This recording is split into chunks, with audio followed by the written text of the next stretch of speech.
Dalam kaitannya dengan penyanderaan pilot Susi Air Kapten Philip Mark Mertens, polisi mewaspadai kekuatan persenjataan kelompok kriminal bersenjata atau KKB pimpinan Egyanus Kogoya.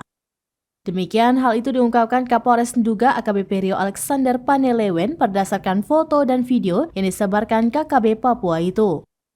Terlihat dalam foto yang disebarkan jumlah senjata api yang dipegang Egyanus dan kelompoknya tersebut cukup banyak saat bersama Kapten Philip Mark Mertens. Kapolres Nduga AKBP Rio Alexander Panelewen saat dihubungi melalui sambungan telepon pada Senin 29 Mei 2023 mengatakan jika melihat dari foto minimal senjata api yang dipegang ada 22 pucuk.